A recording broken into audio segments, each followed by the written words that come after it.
All right, guys, Darren from FBA Elite, and welcome back to another video. So in this week's video, we're going to be discussing a big announcement from Amazon, which has a huge impact on new sellers and also impacts existing sellers. Now, there's some good news in this announcement, which is mainly focused at new sellers, but there also is some bad news, which is impacting more established sellers. So let's go over it. Now, this announcement is in follow-up to an announcement that they released last year. So if I scroll back through my library, this one here, which was from around July, August time 2020, and I called it "This is a Game Changer." And I stand by that. That announcement at the time was a game changer. And just to recap you guys, the announcement was the introduction of what are called quantity limits.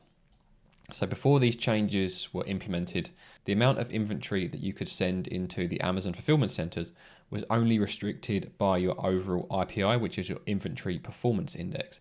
So providing you were in the unlimited territory, you could send in as much stock as you wanted. Now, due to what happened last year, when with Amazon seeing unprecedented demand, their warehouses really couldn't cope and they were filling up very, very quickly. So they introduced this new ASIN-level quantity limit, which is based on how well a product sells, would depend on how much inventory you could send to the fulfillment center.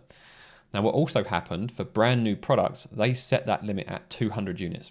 Now, for many people that are launching a brand new FBA product, they're quite often ordering more than that, maybe 500 units or even 1,000 units. So what we all had to do was adapt, and most of us found 3PLs, which are third-party logistic companies, where we had our orders sent to and then drip-fed the stock into Amazon. That's what I had to do, and that's what many new sellers had to do. So the announcement does change the game again, and that's probably going to be the title of this video. So, like I say, in July 2020, we announced ASIN-level quantity limits for products stored in our fulfillment network. We made this change to ensure that we can receive and store products for all sellers who use FBA. Now, they're saying we have heard your feedback and are continuously improving our policies and programs to better receive and store your product. So Amazon believe that they are listening to us sellers, which, that's a joke, let's be honest. Anyway, starting April the 22nd, 2021, so yesterday, your account will no longer be subject to ASIN-level quantity limits for all products. So in theory, that does sound like really, really good news. And for new sellers, it is good news. And I'll explain why in a moment. Let's just finish the article. Instead, restock limits will be set at storage type level, providing you with better flexibility to manage the shipments that you send to Amazon. And it shows you there how you can actually check your own storage limits.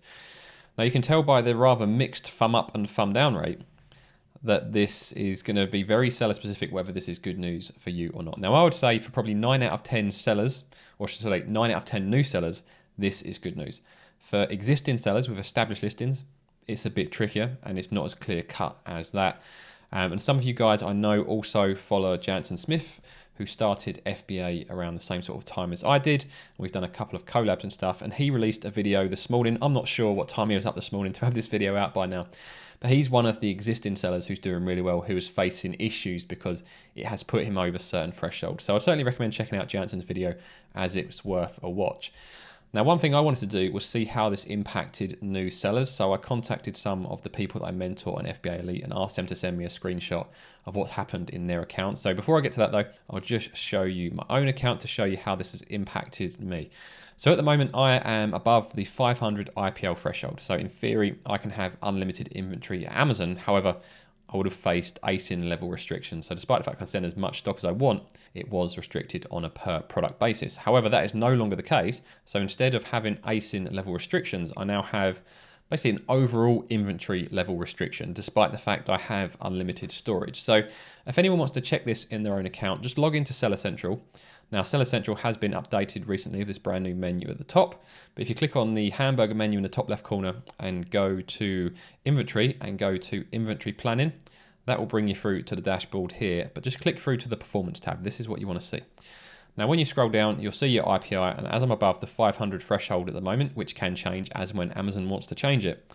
So I'm at 537, so I should have unlimited storage for the next quarter. You can also see that my in-stock inventory is one of my metrics which isn't as great as it should have been, as if you've caught any of my recent videos, you'd have seen that I was out of stock for pretty much the entirety of March. That's why I only paid £2.23 in FBA storage fees. Thankfully, I'm fully back in stock now, and my IPI is picking up again. Anyway, let's get back to the point of this video, the limits. So on this page, you have these two arrows at the bottom. So if you click on the bottom one, which is storage volume, this is directly related to your IPI. So because I'm above 500, I have unlimited storage. However, like I say, it's not that straightforward. I have restock limits. So overall, I can send in 1,677 units combined across my products. Now, I've already got 638 units in inventory, so that leaves me a maximum of 1,039. So for me at the moment, it's okay because I'm using a 3PL and I'm just drip feeding in maybe 200 or 300 units every couple of weeks.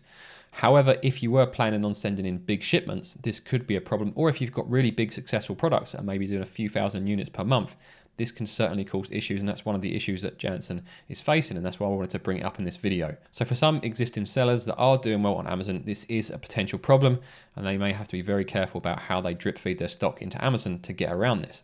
Now, as a new seller, you won't actually have an IPI. New sellers don't get an IPI issued.